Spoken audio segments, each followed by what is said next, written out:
What's up, moviegoers and true believers? Welcome to another episode of the Real Comics Podcast. With me, as always, is my co-host, Speedy G33. What's up? Hey, what's happening, guys? How you doing tonight?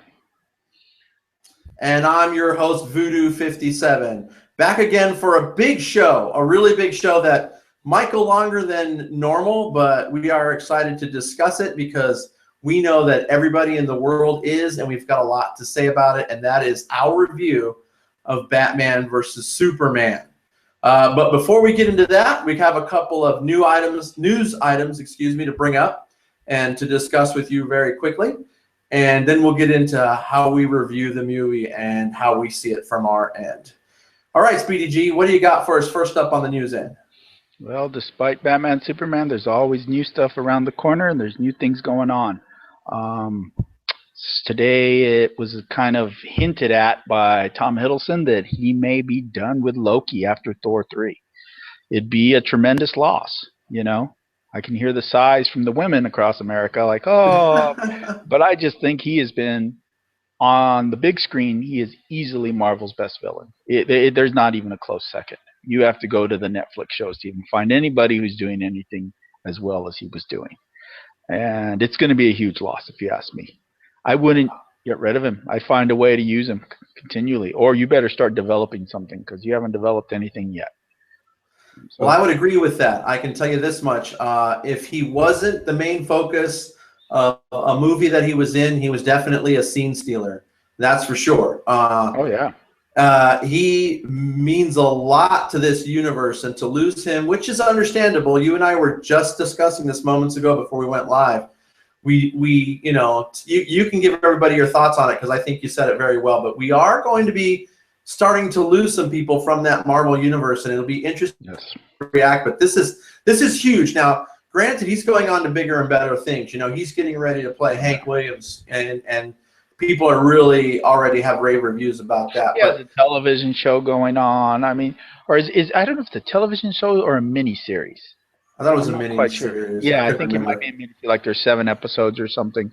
But anyway, yeah, he's not going to be hurting for work. I just think Marvel's like, okay, we're done with this Loki story, and we're probably not going to do any more Thor movies. But you just kind of keep him around. He's an interesting character that can come into play at another time. If you decide you want to go female Thor at some point, he's there. And he'd be interesting if you wanted to go maybe Valkyrie. Maybe Valkyrie is very popular in the third Thor movie. Maybe he's something that's involved in that. I mean, it's too bad. He's a great actor, but they all got to go. You know, they're all going to go. We're going to lose Evans. I bet you Evans is off the screen for a while after Civil War. At some point, we're going to lose Robert Downey Jr., all these guys. Right. Chris Evans has not held back. He's already said that he's going to be done soon, and his preference is to direct. He's already directing now. He's directed a few small things, and he's even offered to come back and actually direct a Marvel movie without him being possibly Captain America. That would be very interesting to see if that's the way that it goes. I could see him off the screen until one of the Infinity Wars. I really could after Civil War. I could see him just kind of off the screen for a while. I think I would agree with that. New characters being introduced. He won't be the guy. I think if somebody does a crossover to kind of pump up Spider-Man or something, it's more likely to be Iron Man and Robert Downey Jr. than it will be Chris Evans. So, yeah, it's part of what's going to happen. But it's sad. I really do like Tom Hiddleston. So, gotcha. Agree. I would miss him as well. All righty. What do you got next on the old news docket? The other two are kind of Batman, Superman related, so I said in a second. The first one is, the director of Aquaman has come out and made some commentary that, our movie's going to be fun, and, it's going to be swashbuckling and all this stuff, and you're trying too hard, guy. You're trying too hard. Just let it be. Don't let the critics or whatever, whether Batman, Superman's too dark or this or that, to come out and just try to sell. Your movie's 3 years away still. There's going to be at least one more performance from Aquaman before we get to his solo movie in the first Justice League movie. Just chill out and don't freak out. That's kind of like, that's a panicky move if you ask me. Right. I think what he's done is, and again, this leads into our discussion of Batman versus Superman. But I think what he's done is he's seen the early critic reviews, and he's worried about what we as an audience or those same critics may do to his movie. So this seems like a preemptive strike. Yeah, but don't to settle everybody down. I tell you, if a Marvel director did that, Feige would come down with a wrath of God on one of those guys. You know what I mean? Wrath of Odin, you mean, right? Yeah. You don't talk out of turn. Your movie is 2 years away. Let's not be talking about that, 2 days after one of our movies in the franchise came out. You don't do that. I don't know. I agree. And then last of all, I guess, again, going into Batman Superman is Ben Affleck has written a script already for the solo Batman, which I find interesting. He's written before. He has an Oscar for writing, and I'm sure he didn't write alone. He probably had a writing partner. I'm curious. I'm curious where he wants to go with it and what the story is they want to tell. He is a comic book fan, Yeah. He does know these characters, so it'll be interesting where he's pulling his interest from, and if it's a prequel or if it's something that happens after Batman Superman. That's another thing that I'm really curious about, because I'm thinking prequel personally. Right. So I've seen this all over the interwebs as well. Twitter feed, Facebook, it's everywhere that he has written his solo script. It's out there and ready to be either touched up and or reviewed. I'm interested. I don't want to get too much into it because I have a lot to say about him and his Batman portrayal in this movie here coming up in just a few moments. But I have to admit, I am curious to see what he's going to lend to the character itself without giving too much of my early review away. So definitely curious about that. And interesting that he's already had this in his head. You know what I mean?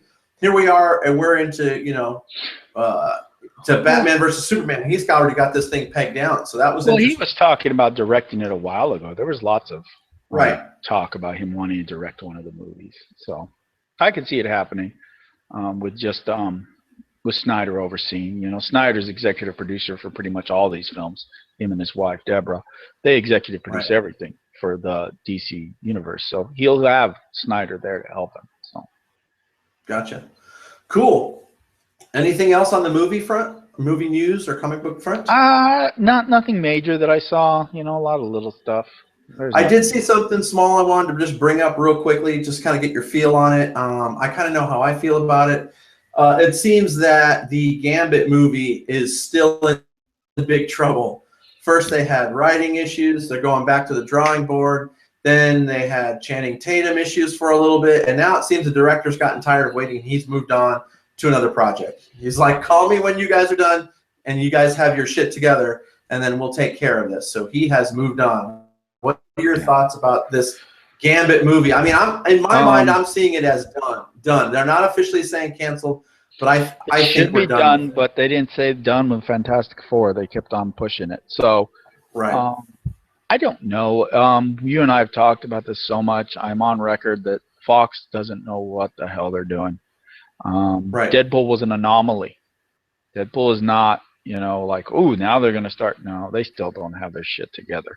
Deadpool was an anomaly that was a success due to the hard work and the total love and commitment put in by Ryan Reynolds, its star.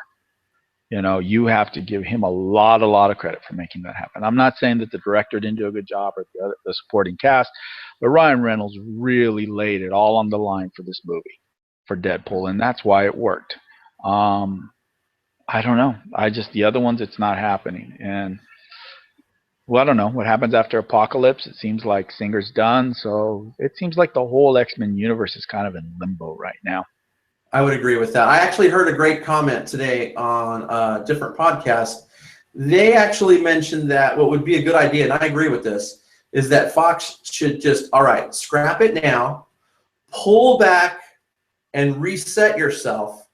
And in the meantime, instead of shoving Gambit into his own movie, perhaps he should be introduced in a side movie, maybe even in a Deadpool movie or something like that. Just quickly introduced, and then if exactly. And so if by then everything's kind of come together, then maybe he can have his own. But they seem to feel, and I kind of tend to agree, that maybe Gambit, even though he's one of my favorite X-Men, you know, and I kind of thought having a movie would be great, but I don't think he's worthy of his own film, though. Exactly, and that's what they went on to say.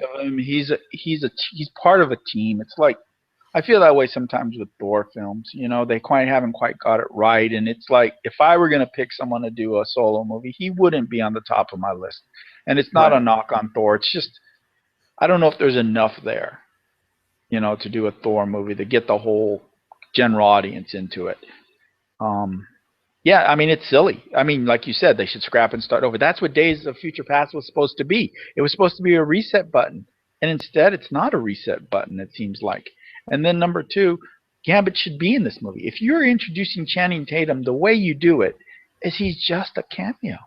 He's walking through the mansion. Or maybe they're going to do it and we just don't know about it. It could be like maybe there's a moment where he's there and it has a line or two. It doesn't have to be about him. He doesn't have to be involved. But I totally agree. If you just kind of have him on the screen so that the audience can kind of settle into saying, oh, okay, this guy does this. Channing Tatum is Gambit.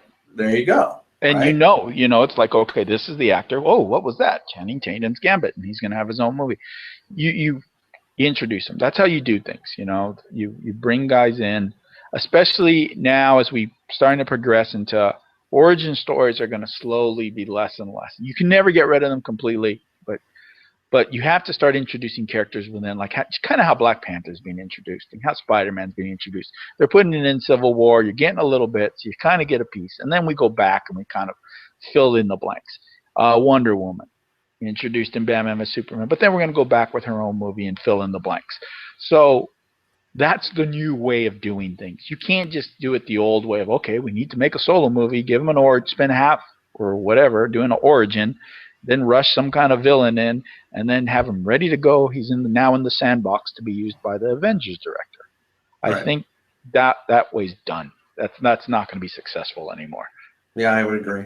So I don't see any future for Gambit, period. So I think we're done with that. I don't know what Fox is going to do. It's sad.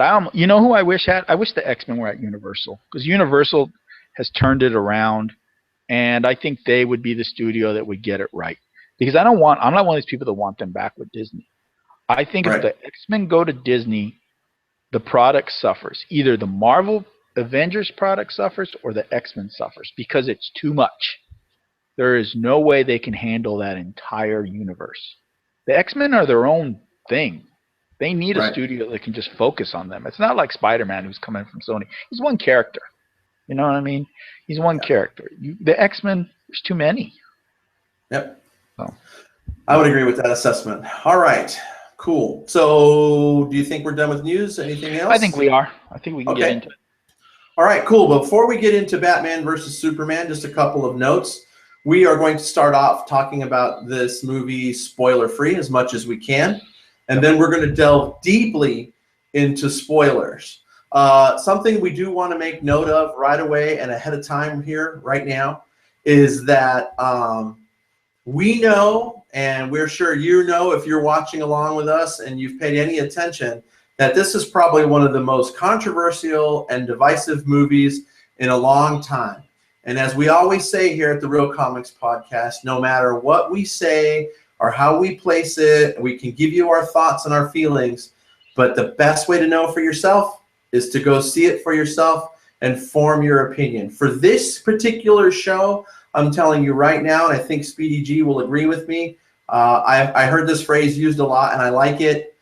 All opinions are valid. Simple as that. All opinions are valid. That's how crazy this thing has gotten, okay? Yeah. Would you agree with that? Well, I made that little trailer to kind of pump up our show, and I kind of made a joke like, who's right? And I said, everybody. Everybody. Because all these people that say the movie's a mess and it's a bomb are right. All these people here saying this movie is awesome, they're right. It just depends who you talk to. Yeah, and definitely. This, like you said, this movie is it's not everyone's cup of tea, and it really is a mess too. So it's a combination of both. So that's for sure. All right. Let me give you a quick IMDb background here. IMDb, excuse me. So We are talking about Batman versus Superman: Dawn of Justice. Fearing that the actions of Superman are left unchecked, Batman takes on the Man of Steel while the world wrestles with what kind of hero it really needs. And you know, we all know who's in this one, okay? We've got Ben Affleck, we got Henry Cavill, we got Jesse Eisenberg, we got Gal Gadot. This is a star-studded movie. Jeremy Irons, Holly Hunter, Momoa. Amy Adams. Amy Adams is in this movie. So we have a star-studded cast, but you know, Speedy G, I want to let you kick things off. Have they produced something in the non-spoiler part of this that you have opinions on? Go for it. They have. I like the movie. You know that. We've talked about it. And like I said, it may not be everyone's cup of tea, and there are problems, but I think the good outshines the bad. I think it's interesting in a sense that they tried to do something different. And after 10 years of what Marvel is doing, and again, this is not a knock on Marvel. I love the Marvel movies. Second most anticipated movie of the year for me is Civil War. I'm stoked for Civil War. It has nothing to do with that, but it was nice to see something that went somewhere else. Even though it didn't do it well all the time, just the fact that it was different made it interesting to me. There's some standout performances by the actors. I think overall all the actors did a good job. Some of them suffered from just not having a good script. Some of them got crap dialogue, and some of them got crap development, and that's not their fault. And they did what they could with what they had. The action is great. I think at times it can be over the top in CGI, but you kind of knew that going in with Snyder. That's what Snyder gives you. If you've seen anything else he's done, if you've seen Man of Steel, if you've seen Sucker Punch, you know, he's going to hit you with over the top, and he's going to go nuts. And the explosions can be sometimes overwhelming.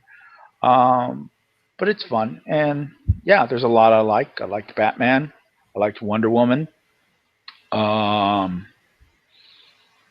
Hit or miss on Superman. I like him as Superman, the actor.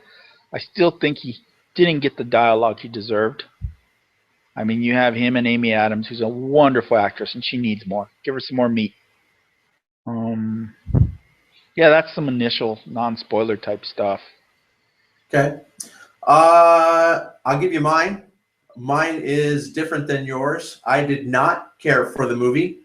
I thought that it had a few moments of possible brilliance, but the holes in the script and things like you saw were probably a little bit too much for me. I looked a little bit deeper from it. Again, you know, if you're tuning in, please don't forget that I try to take a look at these movies from your standard moviegoer viewpoint. And Speedy G has definitely got a deeper knowledge of these characters, and it's easier for him to maybe assess a movie like this.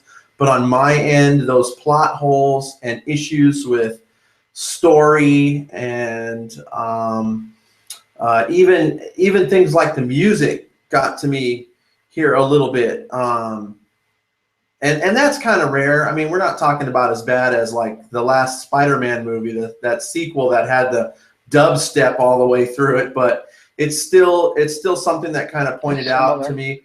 Yeah, I told some friends of mine, good friends over there at the Movie Bears podcast. I sent them a text last night or a Monday night during their podcast, and I said, you know, for me, I could put it in one phrase. Every time I began to become entertained and interested, something was, whether it be the plot or what the actors did or didn't do, something on the screen pulled me back from that, and it's just not something that I enjoy. But again, like I said early on, I still think it's something that people should see for themselves. This isn't a Fantastic Four where that was just flat out bad, and I wouldn't have recommended that to anybody. But to form your own opinion, you definitely have to see a movie. Well, what else might you say? The actors are too good for it to even be in that Fantastic Four level. And that's, again, not a knock on the Fantastic Four cast. That's a great young set of actors that were on the Fantastic Very Four. true. Very But true. these are veteran actors. We are talking Oscar level actors that we're dealing with. We are talking about a director that has had some success, and he does know how to make. We have some writers, you know. We have, Goyer, who has worked with Nolan, who's worked with other directors, done a lot of comic book movies. We have, I can't remember his name right now, the other guy who worked on, he did Fargo with Ben Affleck. You know, these are legitimate writers. I'm not sure. I wonder, again, spoilers later, but I think maybe there was too many hands in the pot. That's the only thing I can figure. Too many chefs in the kitchen. Because there's too much talent here for what we ended up with. Right. I agree.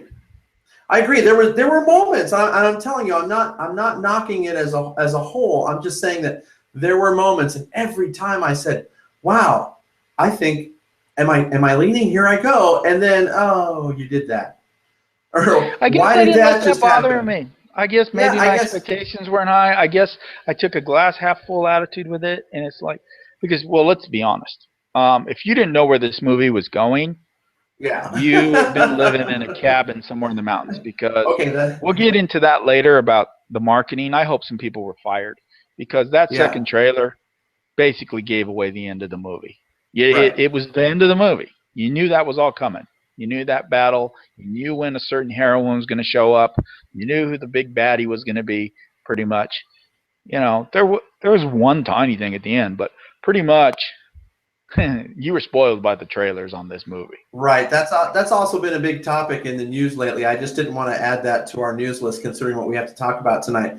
But you're absolutely right. And again, I mean, you could even go to the editing possibly, and some of the choices, in the script writing for transitions were poor. But then you have these moments. Breathe. Yeah, and we're talking like not even breathe, but just, you sit there and there were moments where I actually kind of said, wow, did that really just happen? And why? And then, well, wait, why didn't it go this way? And what? Basically, I could only say it's like what I saw in an article the other day. It said it's a movie that has so many holes in it that it could be filled with Post-it notes, and it would fix the movie in 10 minutes. And that's kind of how it felt, unfortunately, because like I said, there's some great spots in here. So, again, I'm going back to why is that? And we'll never know for sure. And Snyder's too classy and smart, unlike Trank, who lost his mind and fucking went after his studio on Twitter the day of. He had a meltdown. Was there studio interference? We know that he's putting out director's cut. And I've told you, we talked about it last time. It has nothing to do with it being rated R material, in my opinion. It has to do with material that I think maybe makes the story flow a little better, that got chopped. Right. That they chopped out. Now, there's so many holes that there'd have to be a lot of shit to put in for it to fix it completely. So I will give you that. But so what happened? Did they change the script up to make more Ben Affleck, to make more Batman? Did they, force Justice League in? Like, we have to make up 5 to 10 years worth of Marvel in this one movie, so we can set up Justice League. So we're going to jam this cameo and that cameo and this universe building part and that universe building part in, whether it makes sense right now or not. Right. So who knows? But I think, going back to my original thing, is don't just listen to the critics. If you have an inclination, like if you saw the trailers and you said, hey, I want to see that, then you should go see it. Now, if you saw the trailers and you didn't think it was that good just from the trailers, don't waste your time, because it's not going to do something else later when you get there, and you're going to be like, whoa, well, that was so great. I would have never got that from the trailers. No, it's not going to do that. No, I have to admit, going into it, I was hoping that something would grab me and that I would change or flip. And we'll talk about it shortly. I can't wait to spit these out. But there were moments where I was like, okay, I want more of that. Can we do more of that? But wait, then you guys started talking, and then it got messed up. So I think our general consensus is, You liked it. Because there was a lot to build. Again, Right. you know, No, I this is agree. something that has nothing to do with people should go or not go, but I feel that this was 2 to 3 movies jammed into one movie. I've Yep. said that this should have been a Batman movie with a little bit of Superman, and then later a Superman movie where they, or then it should have been a Batman Superman movie after that. So you had your Superman movie with Man of Steel. Then you have your Batman movie that has a little bit of Man of Steel, which kind of creates his reason for why he's doing things. If you haven't seen it, I'm not going to say his reasons why. And then you have the third movie that kind of brings them together for the conflict.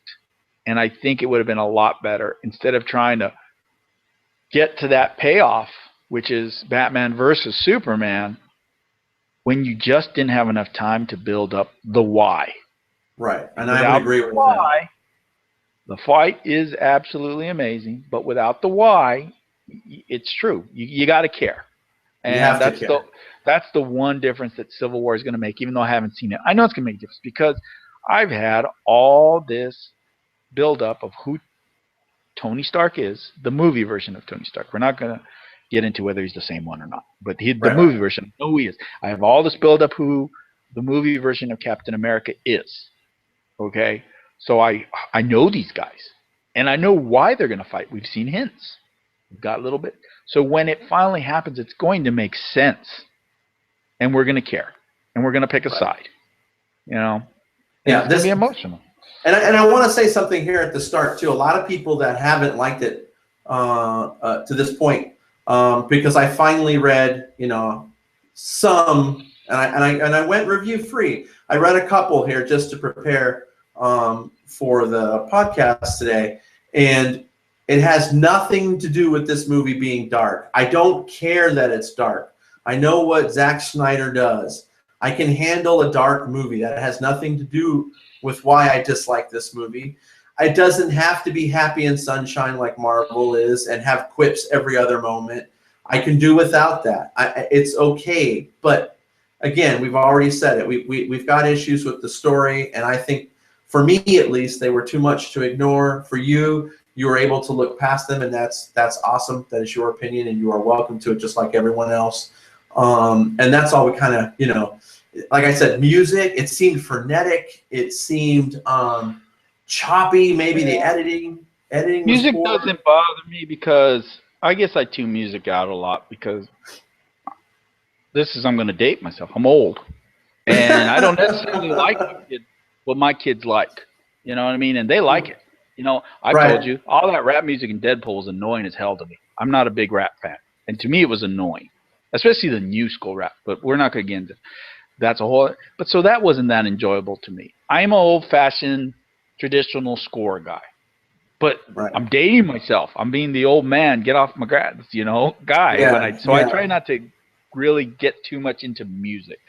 Well, I'll get into the music end of it when we get into the spoilers, which I think we're, I think we're about ready to get there because I think we've kind of leaned into our spoiler free here. They know where we stand. We're going to spoil.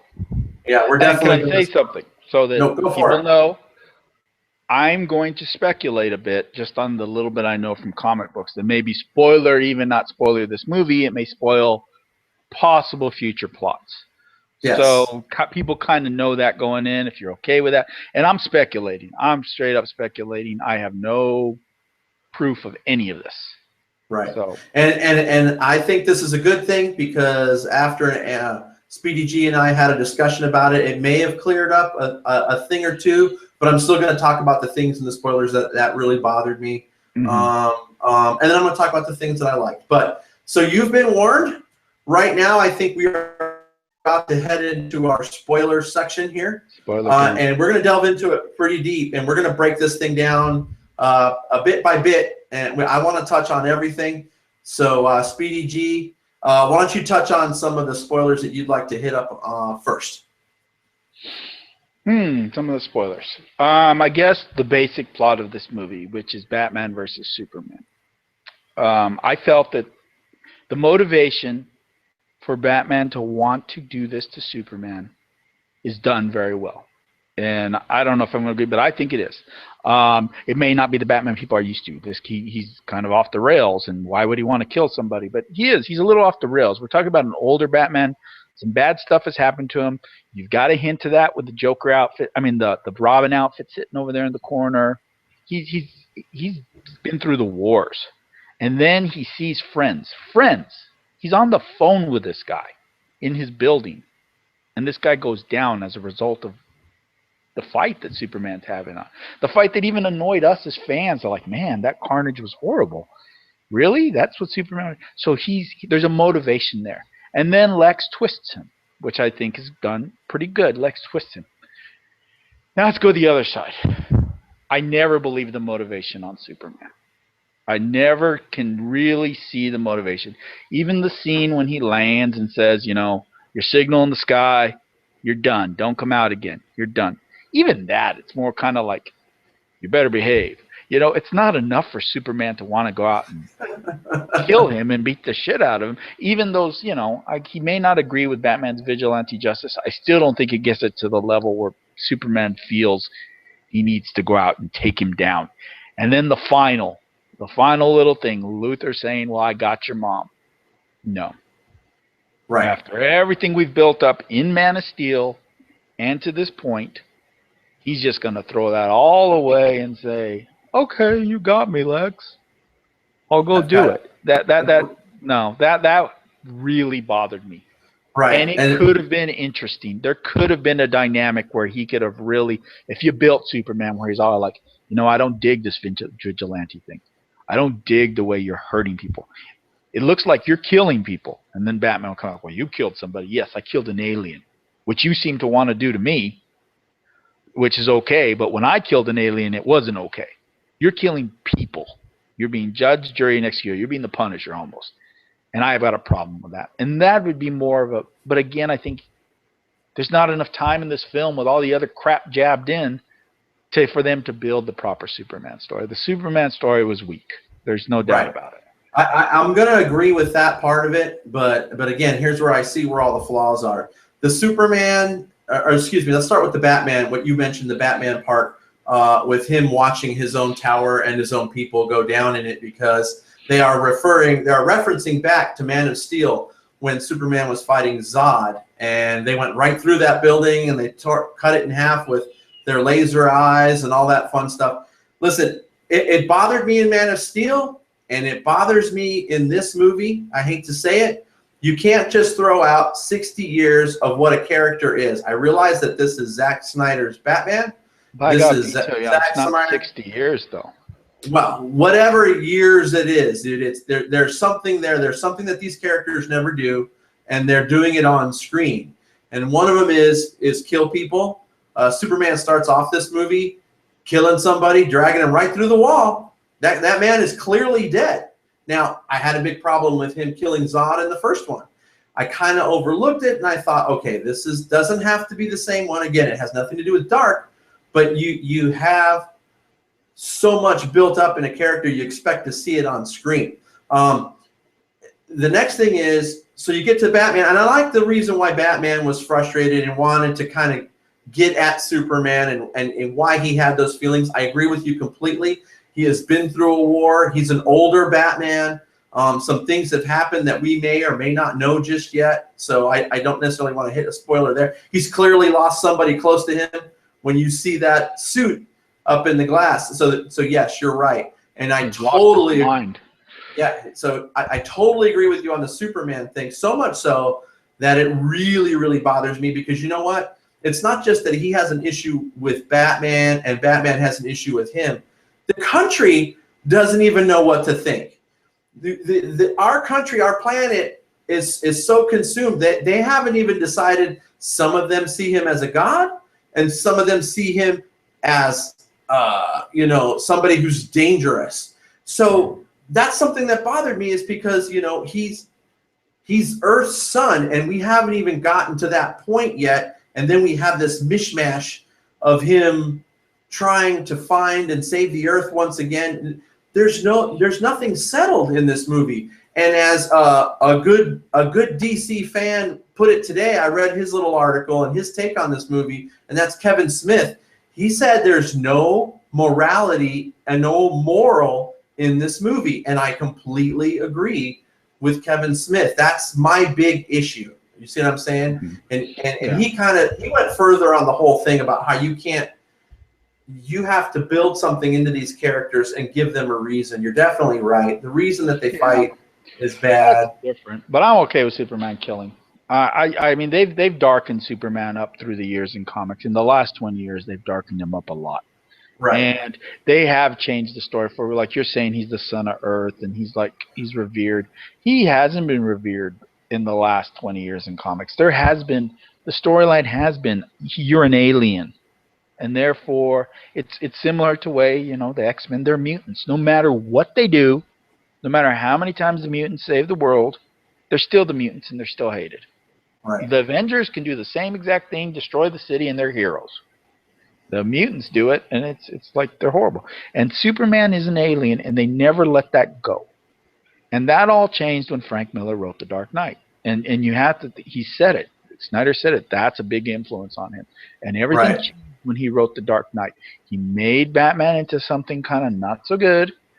And he turned he made Superman into something that wasn't very good. And then he changed Batman's view of Superman from where they used to be a team.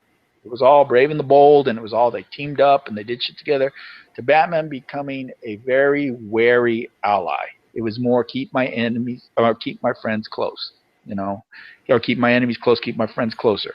And he spends the rest of his in comics always waiting for like the time he's going to have to put Superman down. And every comic series from that point forward has a vein of that in there. So it's there. I think Snyder just took it 2 steps farther. Right. And took it I to agree. this level of boom, we're going full on. That it's just going to be dark, and it's going to be this very dreary, dark world. You know. It definitely was, and it definitely is. And like I said, I tried to overlook a bunch of stuff. Let's talk about a character that really bothered me, but you may have a little more insight as part of your speculation. I want to bring him up real quick, and that's Jesse Eisenberg's portrayal of Lex Luthor. I felt, and I told you this, and this is just, again, my personal opinion, I felt that we all know, and you've said it to me a million times, Zack Snyder wants a Batman movie. And the way to make a Batman movie is to kind of either emulate some things, and this was definitely Batman heavy in the movie itself. But Jesse Eisenberg's portrayal was so maniacal. All I kept thinking about while watching this movie was, man, Snyder wants a Batman movie so bad, it's almost like he's the Joker.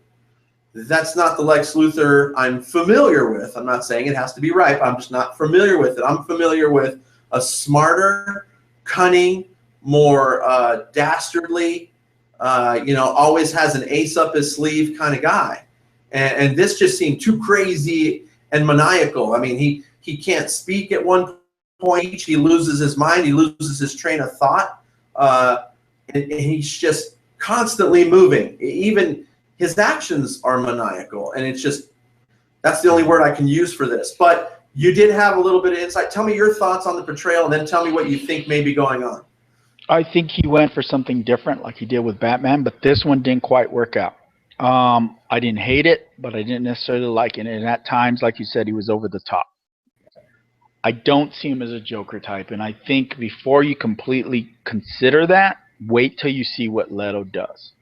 Now, if they're similar, then you have a thing. But if they are very different and you see a different thing from Joker than you see from him, then you'll see that, no, these are going to be 2 very different characters with 2 very different motivations. The problem is it's glossed over and it's left. This is a problem with the movie in general, is that everything is left for you to fill in the blanks. And I think that's just his intentional. That's his style. You know, either you know or you don't know. And so it's left for the fans to fill in the blanks. It's kind of lazy. Marvel did it early on too, but he really did it. He left you to fill in the blanks. So this is speculation. This is some things I've read. This is some things I've thought about. And this is a big spoiler for no one who's comics and have been like, well, what the hell is that ending about? What the hell is that ending with him in the cell? Why is he going ding, ding, ding, ding, ding? What's he talking about? What did we unleash? You know, in the picture. Okay, he's talking about Darkseid, who's a major, major, powerful villain in the whole universe. He, you know, for the average fan, he's like Theos. For think X-Men, he's Apocalypse. You know, they all these comic book series have someone like this really end of times character who just wants to destroy everything. It seems that Jesse is aware of Darkseid, and it seems that Jesse somehow is working for Darkseid. So if this is legitimate, if he really is working for him, if Lex Luthor, not Jesse, is working for him or with him, it explains a bit of his insanity. He's almost a minion. He's not the Lex Luthor we're used to who's in charge of this whole thing. He is a minion of Darkseid. And it explains that he's a little bit insane. Because if you're like the minion of essence of the devil, which it's like being, you kind of go a little whacked.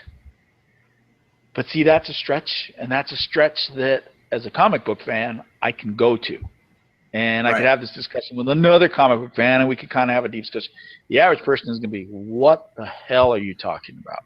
Right. So, you know what I mean? But it's very obvious that Darkseid is major. I mean, Darkseid is the reason the Justice League gets together in modern comics. He is the reason that they form. Well, after you told me this, sorry, I didn't mean to cut you off. I was going to say, well, after you told me this, at least I'm kind of glad you did, and I wish more people were talking about it if that's the way it's going to go. And I realize that you're just speculating here, but at least it seemed to make more sense because it was so over the top. It was so over the top. I mean, I don't think I've ever seen the ding ding ding speculation, and most people, pretty much everyone is speculating that this is correct. That is the sound that the mother box makes. That's like a high-tech computer that is from Darkseid's world, and he uses that to travel through dimensions and through worlds, and it makes that sound when used. So that what Luthor is talking about is that that's been developed, or that's in use. And so you wonder, did Luthor develop one? Does Luthor have one? Is Luthor the conduit so that now Darkseid is coming and Darkseid will be on this earth, and therefore the Justice League needs to be created to defeat him? So, but again, man, we're talking about some obscure stuff for the average person. Right.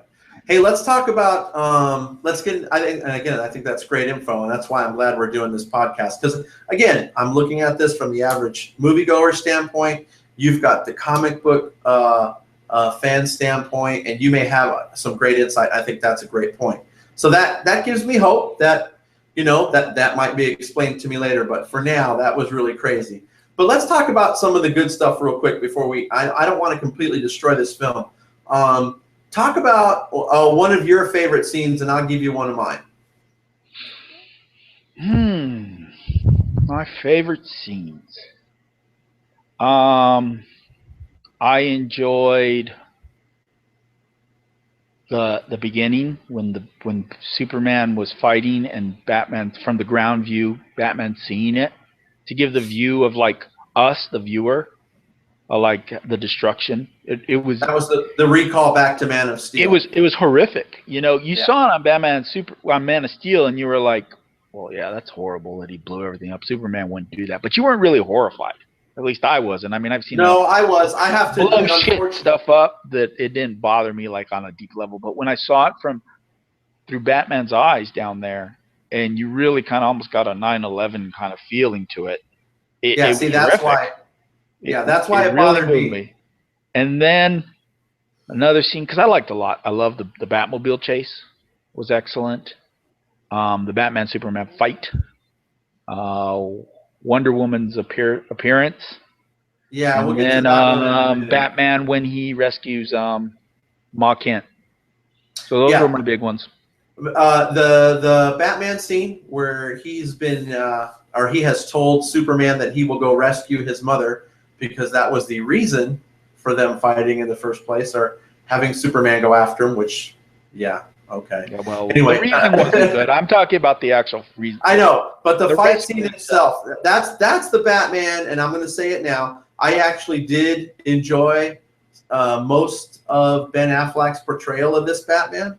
It wasn't completely horrible, but that scene itself, along with another one we'll talk about in a second, was really good. Batman just kicking ass and taking names, more so than we've seen even in Dark Knight. I mean, that was a brutal beatdown. That's more I mean, so than you've ever seen in comics, maybe, too. Exactly. So you have to give Snyder credit, because Snyder took him sure.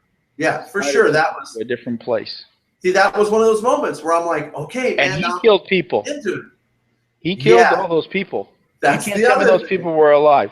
You know, they play it off like, oh, he just snapped them and broke them, and No, that one guy they're clearly alive, they're paralyzed.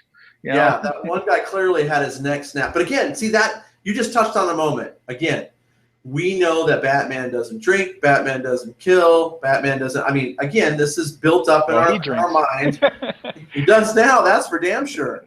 And that's been built up in our mind so much so that when it happens, it's kind of shocking. But I admit that I did enjoy that scene. Now, the other scene that I really, really enjoyed, and I know nothing about, but it was my favorite scene in the movie, was one of 4 or 5 dream sequences in this movie that also bothered me.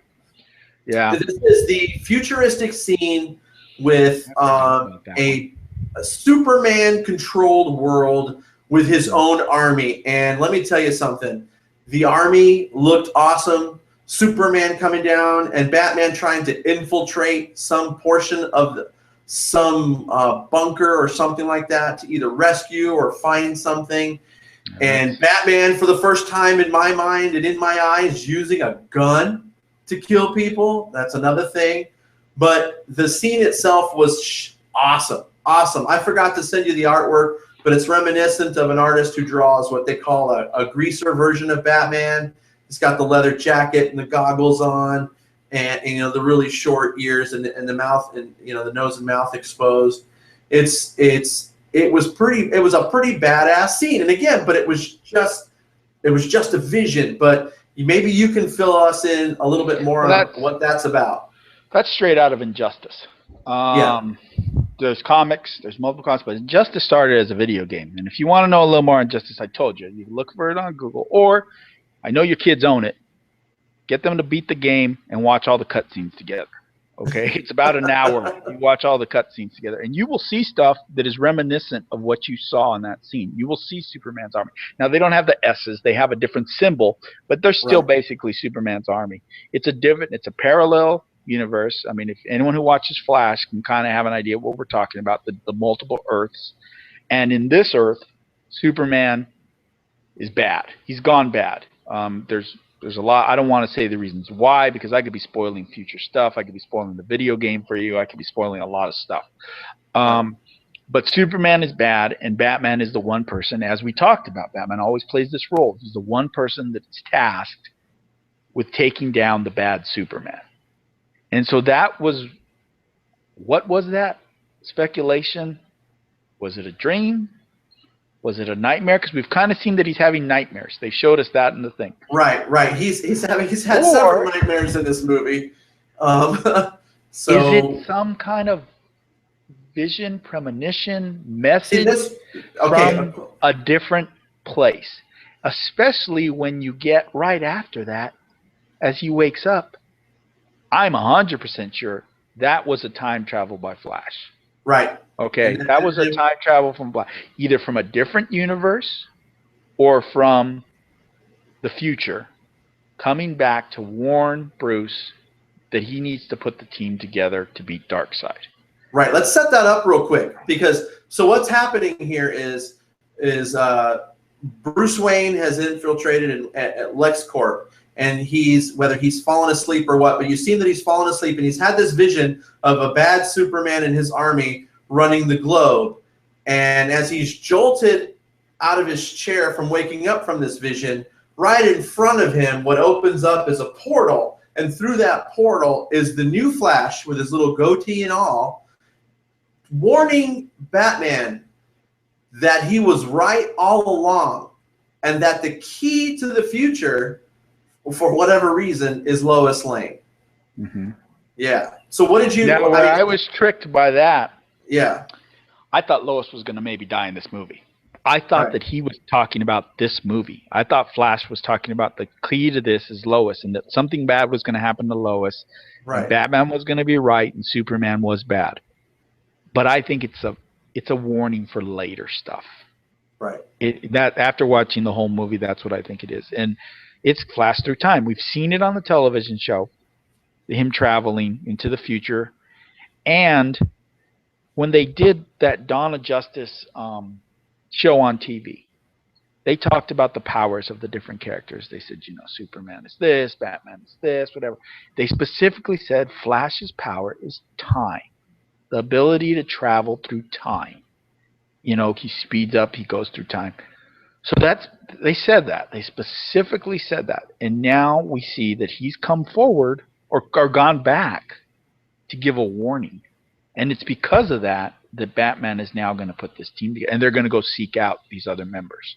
Right. So personally, I thought that would have been enough. The video footage and the surveillance footage and the files, I could have done without those 100%. Well, yeah. Let's since you brought it up, let's dive into that. This was probably one of while I was looking forward, and we talked about this. If there was some hope other than the fight between Batman and Superman, if there was some hope for me enjoying this movie, I wanted to see something brilliant brought up with introducing our next heroes. And basically what we got was an email from Bruce Wayne to the Wonder Woman character.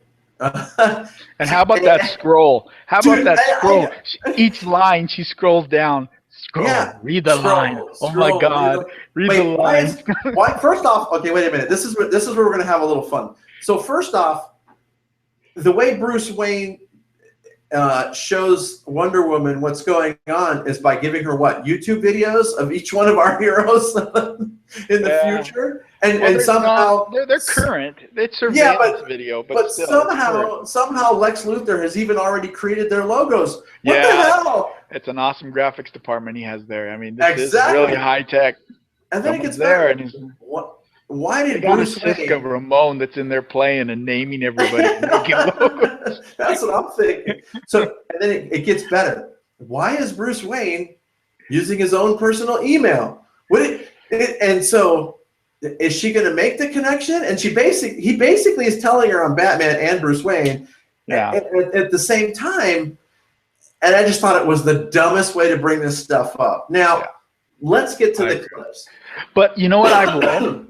I read somewhere, or I heard on a podcast. I'm not quite sure. I think I heard maybe it was on the Schmoes.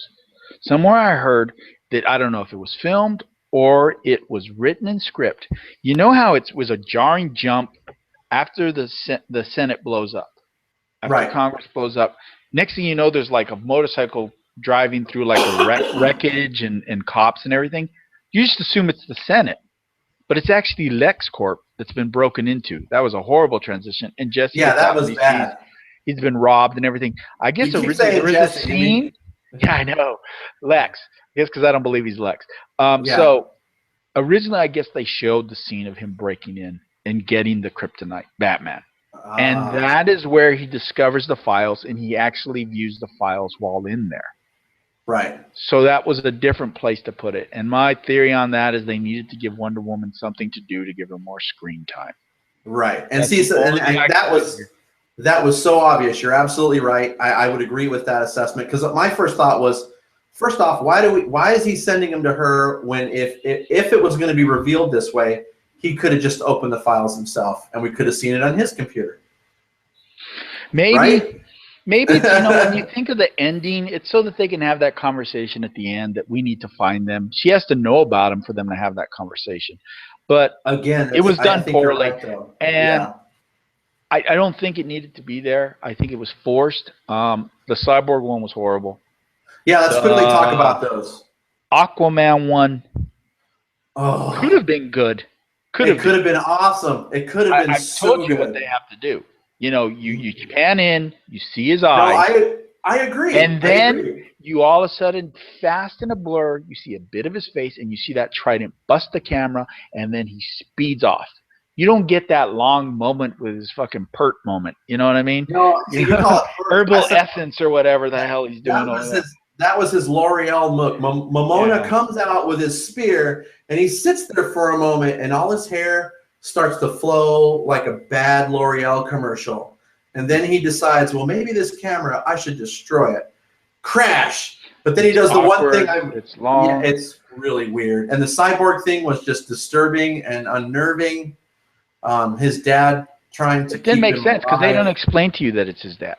No. So that's another thing. That's something all a comic book fan would know. You know, that's his father trying somehow to keep him alive. Exactly. And then there's a horrible accident that puts him in that situation. It's the Flash. The only one who was done good was the Flash. Yeah, the Flash basically breaks up a robbery in progress, but it's so quick because he is the Flash. It's the shortest one of everybody else's. Yeah. That one was done well. But it wasn't necessary. I think the only thing that should have been in there was that moment where the Flash comes back in time, and that was the cameo. Right. And that's it. Flash was in the movie. Yeah. That's it. We don't need to have any more. But then I guess you don't have the setup for Justice League. I don't know. You know, that's where, again, this movie tried to do too much. It's trying to make up 10 years that Marvel is ahead of them. And I think there's a lot of pressure on Snyder and, you know, these guys to do some things. And we'll never know the truth of how much was forced upon him. Right. And well, I mean, again, you know what, we don't know. I mean, I think you've said that over the last day or two.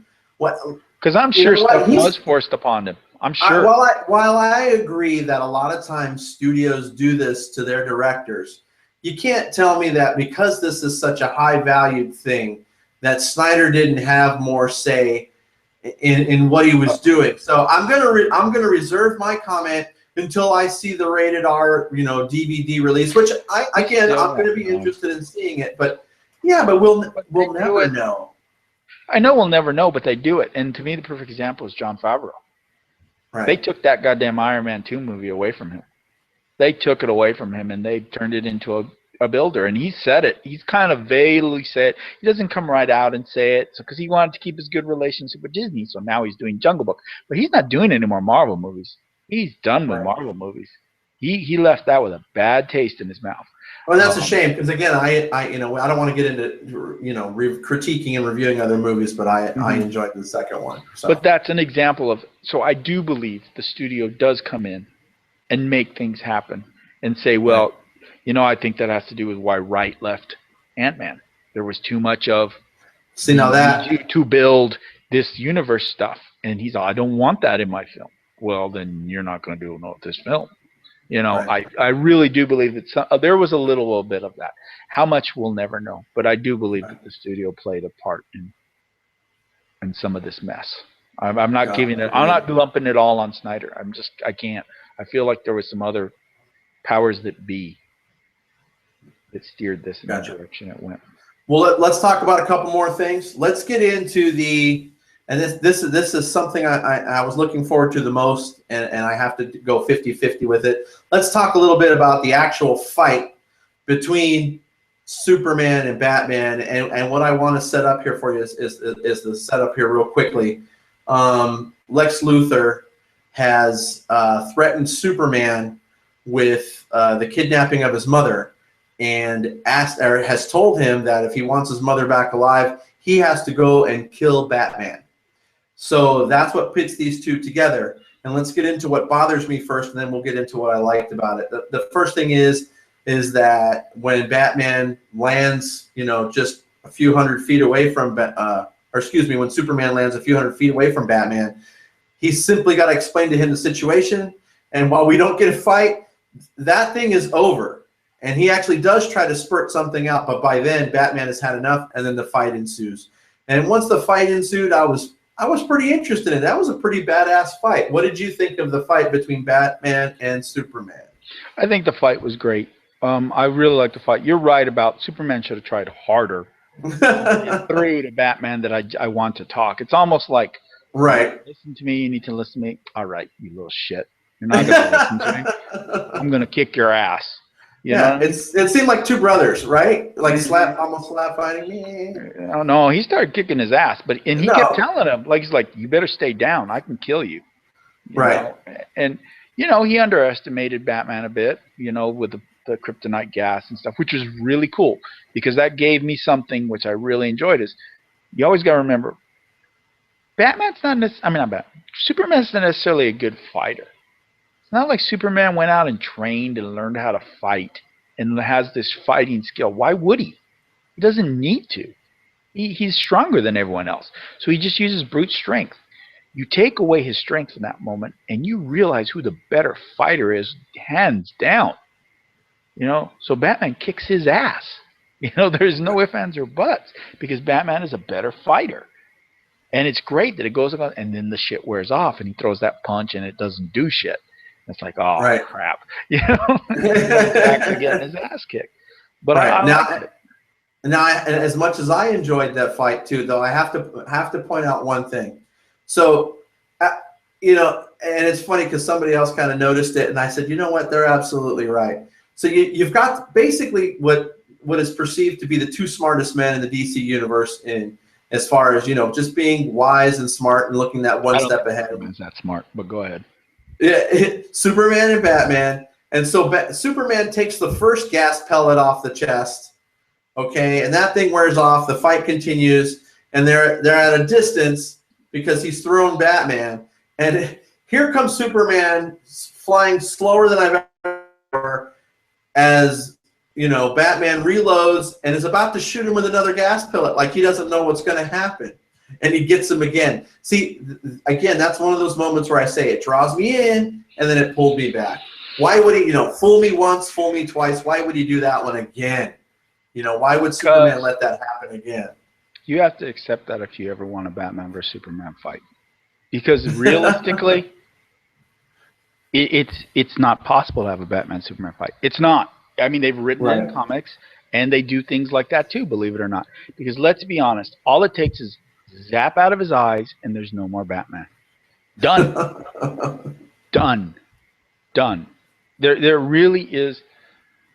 If Superman wants to kill him, if Superman literally wanted to kill him, it would be over at the beginning. All your gadgets and all your bullshit and all your, everything, it'd have been over. Right. But Superman doesn't want to kill him. There's no real time where Superman has really wanted to kill him that I can think of. Right. And that's always been, even the Dark Knight, Superman doesn't want to kill him. Superman wants him to apprehend him and wants him to stop, and he has to fight him. Batman wants to kill him. There's a difference, So when you have one guy that is going to kill you and one guy that isn't, someone's pulling punches. And that's the only way to write this story. If they ever write this story where Superman wants to kill Batman, it's over. Right. There's no that fight. Doesn't make sense. There's really no fight. Yeah.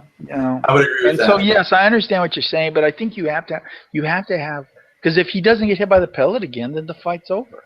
He has to get hit by the pellet again, and then he has to beat him up again. I'm saying. Yeah, I thought there was other options. The spear was still in play. The spear made of kryptonite. But the spear, he can't get close enough to him to use the spear. How's he going to get close enough to? I mean, again, this is Superman. He's almost as fast as Flash. You know what I mean? He's not. Well, that's what I was. That's kind of my point. He didn't really use that too much in this. But I did enjoy the fight.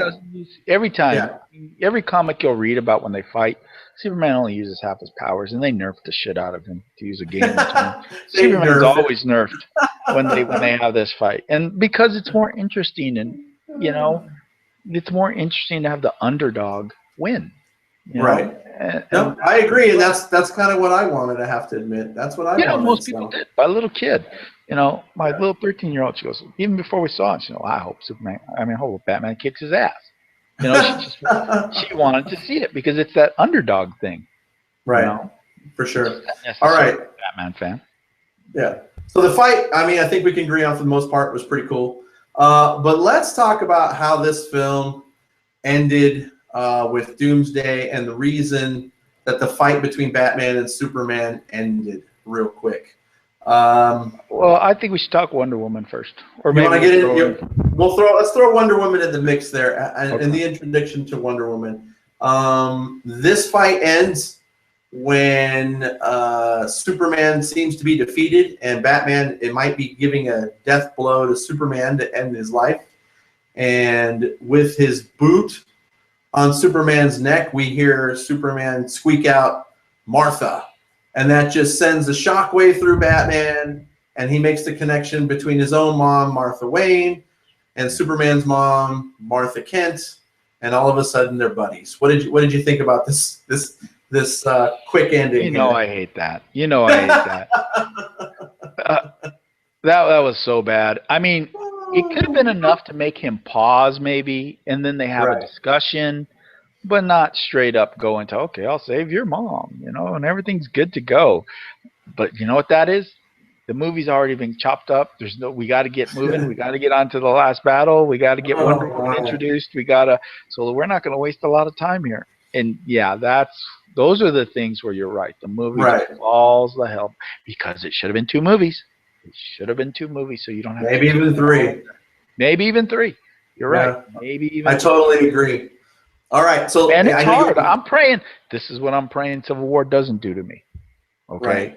Marvel hasn't let me down to that level yet, but I am really concerned about how much Marvel has to tell me. And then you're telling me there's still this Baron Zemo out there issue we have to deal with on top of that? Am I going to feel cheated? Am I going to feel rushed? Am I going to feel like Tony and Cap shake hands too soon? Right. You know what I mean? Hopefully not. Hopefully we get a full movie of a lot of action. So, but that's for another. For them to hate each other and all of a sudden them shake hands, it's going to be the feeling. Yeah, well, I don't want to get into that because we're going to talk. That's a whole other movie. But I can tell you they already don't like each other, so that's good enough for me.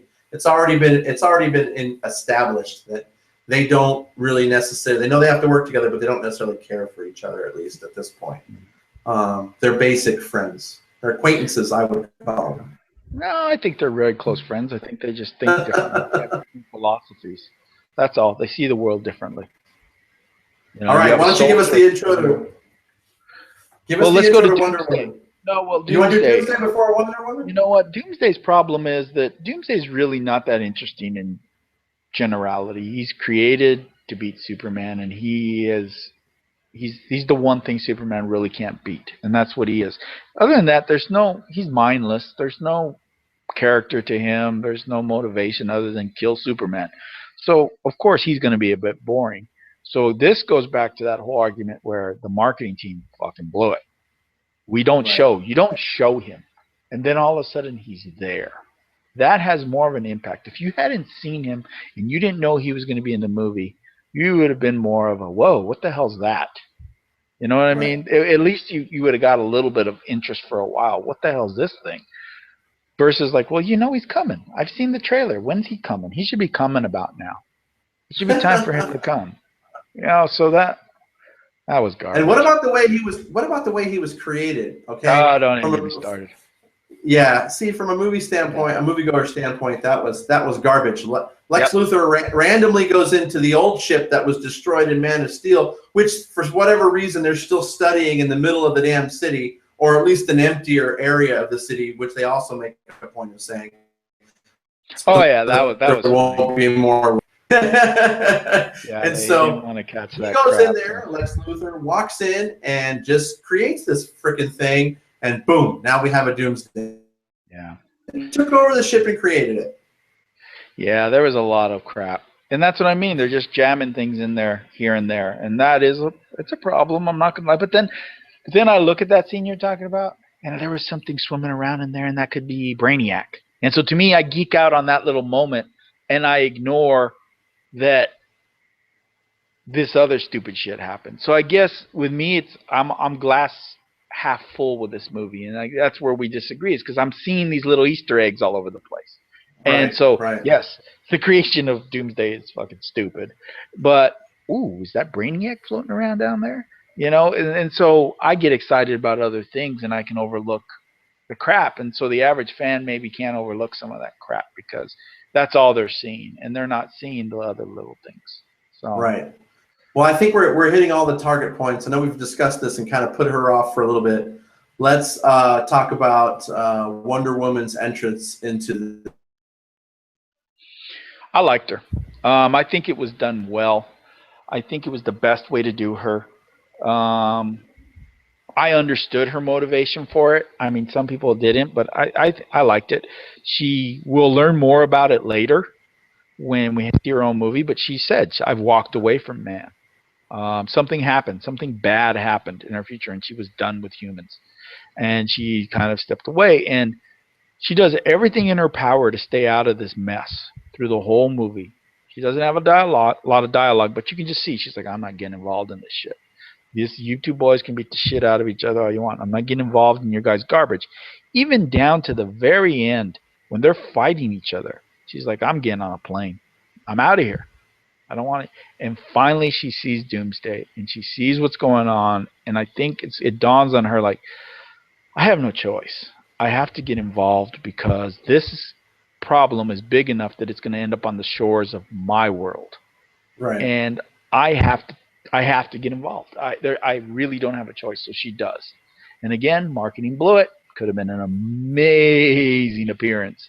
They would have just blown people's mind, and it was cool anyway. And just the first time she, saves Batman, that would have been amazing. Right. My take on Wonder Woman, she was okay. I wouldn't say awesome. I did like watching her fight a little bit, but because she was kind of so good at it, one of the first things I thought was, well, why did Superman have to use the spear? Why didn't they just give it to Wonder Woman so she could use the spear because she tends to be better with the blade anyway, kind of thing. And so, that kind of left me thinking again. I don't know. She didn't have it with her. Superman True, had it with him. I'm just And Superman is, spitballing. again, we're going to go back to what I told you, how I said Batman is 100 times better fighter because Superman's never learned how to fight. The same thing with Wonder Woman. Wonder Woman has powers and strength almost to the level of Superman, but guess what? She also knows how to fight. She's trained since she was little to be a warrior. She's an ultimate warrior, and she relishes the battle. Mm-hmm. And so, therefore, she should have been the one kicking ass and taking names. There's no doubt about it. Batman has no fight in that. Batman's just swinging around and hoping not to get his ass killed because this is out of his league. That's like, us watching, like, say, hey, maybe Daredevil will show up and fight some of the guys' Hulk fights. No, it ain't happening. Daredevil can't hang with that stuff. Same thing. Batman can't hang with this level of villain. It's just not going to happen. So Superman is having problems because this creature was created to defeat him. So the strengths that this creature has are harder for Superman to deal with.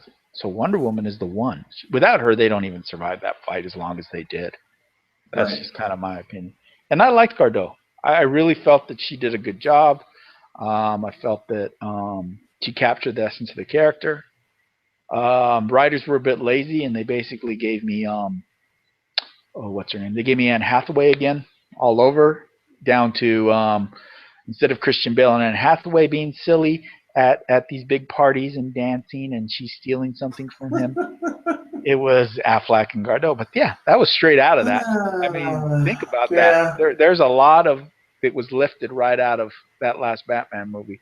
The interactions of them. Oh, trust me, there's more, but I didn't want to touch on those tonight. There is. There is. I caught a great article that actually laid out all the comparisons of each of the movies. Well, same writer. Exactly. And Nolan is an executive producer on this. So there you go. All right, so we've talked about just about everything. I know what I did want to mention, and I want to gloss over it because I know you don't feel the same way I do. Something that bothered me about Wonder Woman, and I mentioned it earlier at the very beginning about music. Wonder Woman has her own like 300 hard guitar with like a Viking horn thing in the background when she comes on the screen, and I actually found that damn annoying. I wish there was just a score. Much like what you've talked about kind of with Deadpool. I wish there was just a score. I mean, if she's got to have her own music, then she can have it some other way, but this just seemed really cheesy. Every time she came on the screen, the horn blew, and I'm like, oh my God, that for me was just like the sealer for the day. You know what I mean? I hit my ceiling. Again, I'm going to knock that down to preference, like I told you, because I've seen it is. It is. That's why I want to make it quick. And it's like, kind of, do you like that music or not like that music? There's a lot.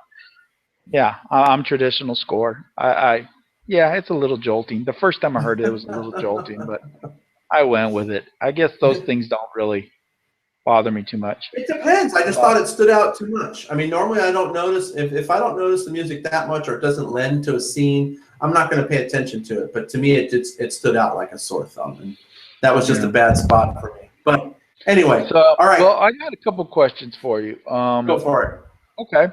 So now that you've seen this movie and you feel this way about it, does it change the way you feel about Suicide Squad? No, has These nothing to are do with the way I feel about it. Snyder and his wife are the executive producers for Suicide Squad. Mhm. Um, Ayers is writing this one completely and 100% by himself Right.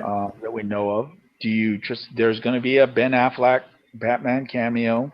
He's I'm going to sure be he's in going to it. be in there. But again, I didn't mind Ben Affleck. I can say that I'm So actually still looking forward this to it. This is the has no same bearing. universe. Mm-hmm. Yep. But This is the same again, universe. the same universe, same people kind of have their fingers on it, but they don't have their body all the way in the pool. And so I'm still very hopeful for the Suicide Squad, and it has no effect on me with how much I kind of dislike this movie. I'm still excited for it. I'm still excited. I'm actually hoping that the Suicide Squad will help to bring me back to this because, again, as much as I disliked it, I did have some moments where I did enjoy the movie, and I did enjoy Ben Affleck. I didn't hate Ben Affleck, but I was okay with his performance. I wouldn't say that it's best of all times, like some people are saying, but I really enjoyed it, and that was what It's pretty makes me. high up there for me. Yeah, it's up there.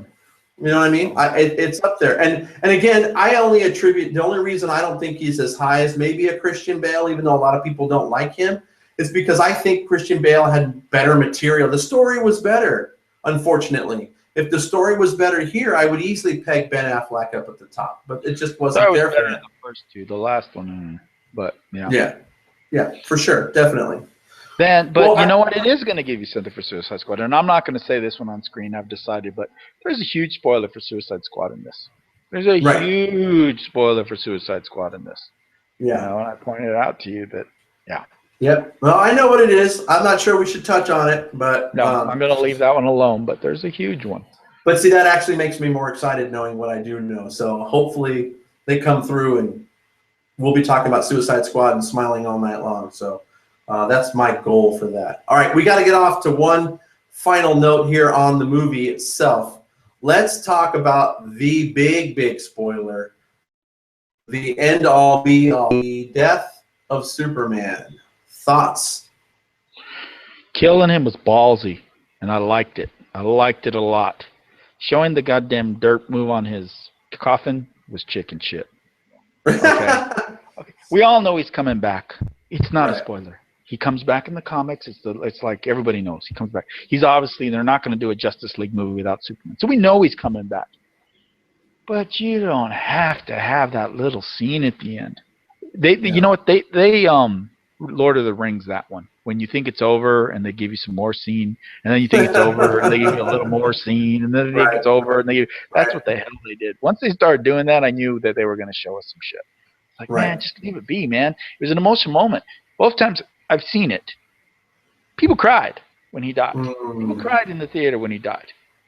It needs to end on that. And I guess maybe they were worried that the fans would really, really freak out that he was dead, that they had to show, no, didn't kill him. Well, let me share a little insight with you. So in my viewing, I'll tell you right now, I had one kid cry and then his dad leave with him right then and there, and several other people walked out before they even got to that little moment of the dirt on the casket.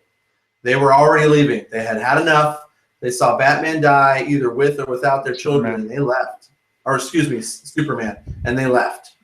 So, but you know what's crazy? That was a huge comic book moment. That thing was covered by Time magazine. You have to be living under a rock to have missed that. I remember it, and it's nothing I've read, but I do remember the cover. I remember everything. I actually didn't mind it too much, but you're right, it did go too far. But I'm just telling you how it affected some of the people in my theater. Now, and I also have to tell you that it was something else makes sense. Now that I'm telling you, something just clicked in my head. So you know me, I get there a little early for the movie when I can, right? Mm-hmm. Several other parents with their kids left before the end of the showing of the movie before me. So I'm wondering if that scene is affecting parents and their kids. It could. I hate to That's say very it, interesting. Now that I see it, now that it clicks in my head, I'm like, you know what? That's why they left. I'm like, because the whole crowd didn't leave for another 10 more minutes, but these people with their kids left then. yeah, So I think that death of Superman. I'm trying was to be tough. correct on this one and not be offensive, but that's bad parenting. Come on, man. Be aware of what you're taking your child to. You and I have had this discussion that my Very kid true. knows what's up. And I saw it, and then I came home, and we had a little talk before she saw it. And I said, it's dialogue heavy, hon. There's going to be a lot of talking at the beginning for the most of the movie. She goes, that's okay. I want to see it. She goes, it's going to be nothing like those Marvel movies you've seen. Nothing. I go, you got to think Dark Knight. You remember those? Because it's been a while. She's 13, so it's been a while since she's seen Dark Knight. And she saw those. She didn't see them in the theater. And so I talked with her, and so she was prepared for a lot of what happened in this movie. I didn't tell her about Superman dying, but she was prepared, and she's mature enough to be ready for that. But you can't cold take your kids into something like this. They said it, and if you saw Man of Steel and you've seen anything Snyder's done, this ain't for kids. What has he done that's for kids? 300? Right. Oh yeah, that's really kiddie. Watchmen, Sucker Punch. These are not kid movies. Yeah, but you gotta figure the average parent doesn't even know that much. They just hear Batman versus Superman, and the kids want to go. That's why. parenting. And if you ask me, that's why it's made the money that it has. Okay. Nah, I think that there's clearly. Here's my problem. Clearly, every one of those parents has one of these. They can find out very quickly with a review that it's not. No one's gonna do that. If you have a Batman kid, movie. If you have a kid, I do it for every movie for my kid. I don't just take. Well, that's us. I think that's us. I think if you ask the average person, they just know there's a movie out there. They've seen the trailer. It looks exciting. We're gonna go. They're not expecting to see the death of Superman. When we went when I took the kids, there was a family, and there was a bunch of little kids, It must have been like they brought the cousins and everything. And so we're getting ready to go in, and the mom goes to the ticket taker. Well, we're just going to get them settled. We're actually going to go watch Zootopia. So I'm thinking, holy. I was like, poof. You're going to leave 8 of these little kids unsupervised in this movie, and I'm thinking, okay, dialogue heavy, and before we're waiting for the movie to start, these kids are running around the theater. These kids can't sit still. I'm like, these kids can't sit still now. There's no way they're going to sit still through dialogue. I was so concerned. Luckily, the theater was packed, so I think the kids were pinned in. And I didn't sit close enough to them to listen to them whine and shit. So that's awesome. That's totally awesome. All right. Well, do you have final thoughts on this? What else do you want to say before we put this one to bed? Because it's been crazy, this movie, with the reviews and what people are saying about it, both good and bad. It's tough for me because I know a lot of people aren't going to like this, and I can't explain necessarily all the way I liked it, but I liked it, and I saw it twice within a 24-hour period. And I didn't see Star Wars twice. I didn't see Ant-Man twice. The only thing I saw last year twice was Age of Ultron, and looking back, maybe it didn't deserve that second viewing. Right. I saw Straight Outta Compton twice. That's it.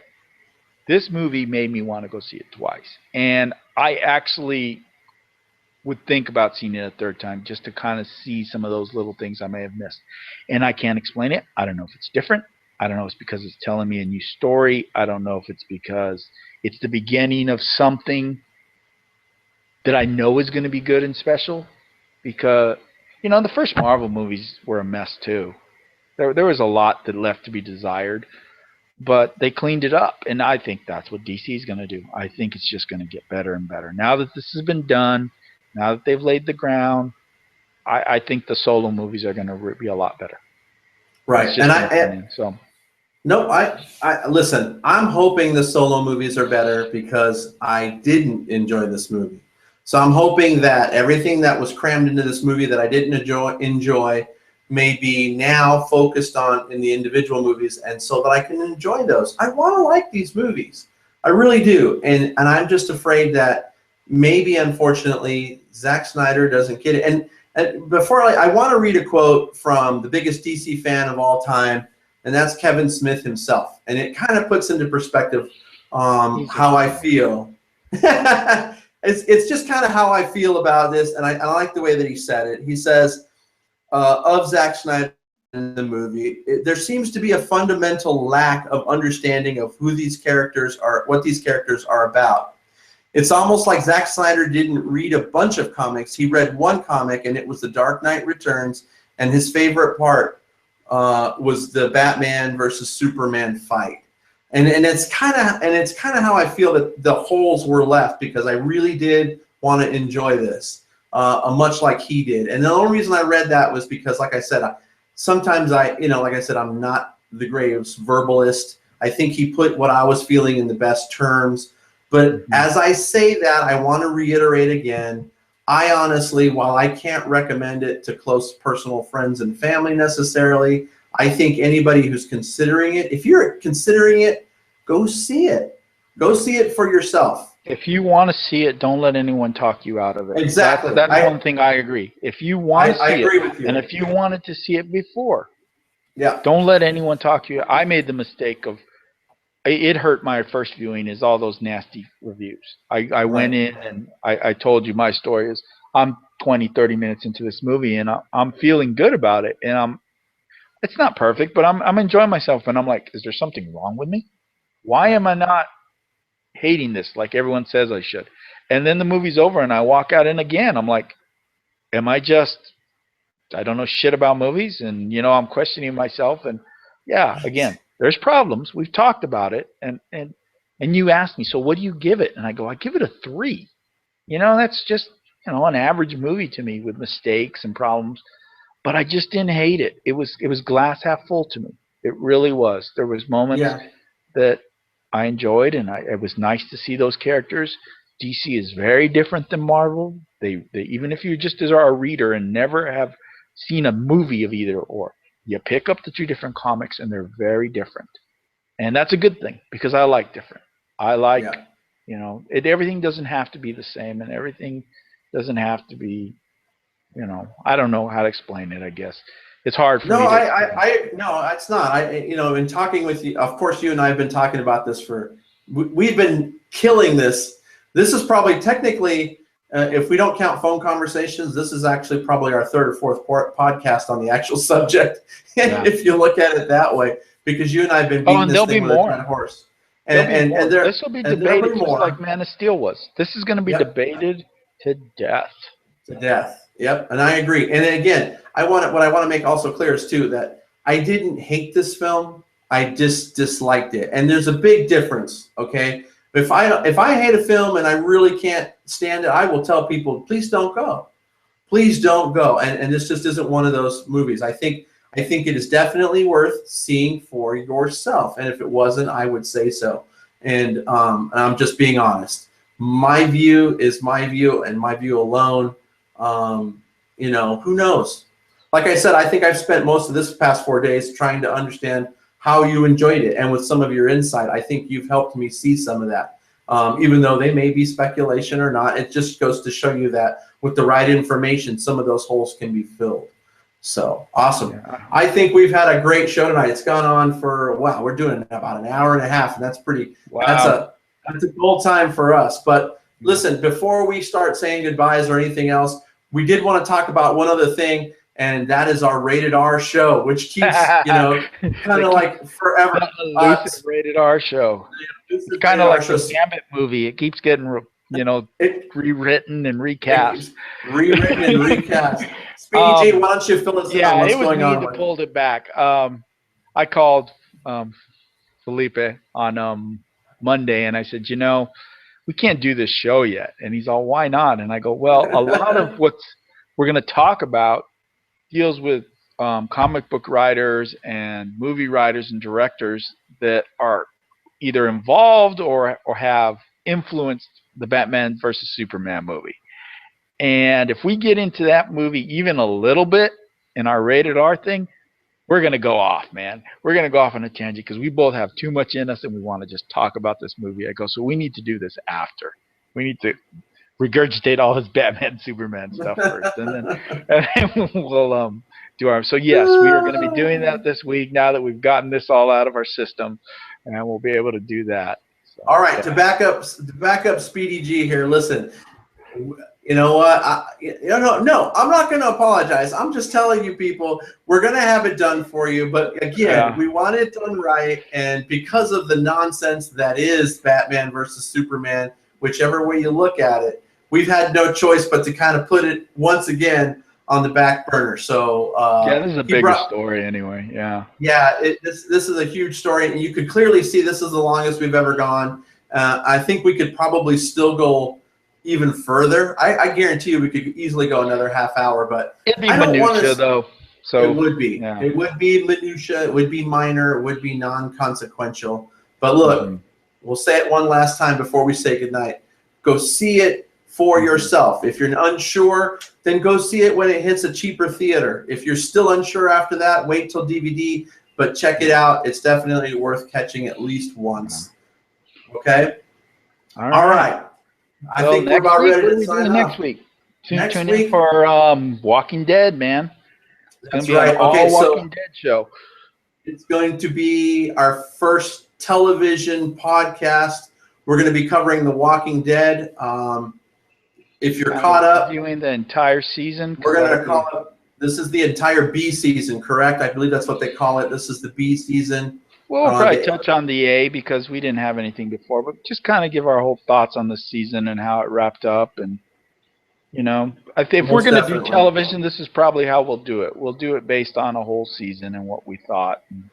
It's a big event.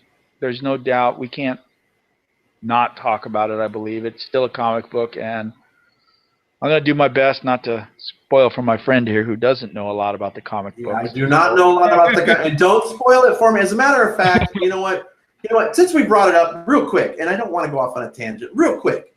All right. Even if you say spoilers, discuss the spoiler you're talking about and not about what you've already read in the damn comics, because it doesn't mean everybody's already read it in the comic books. Somebody tagged me in a Facebook post today, and luckily something that may or may not be happening soon was discussed, but it wasn't part of the last episode, which was the main discussion. And man, did it really piss me off.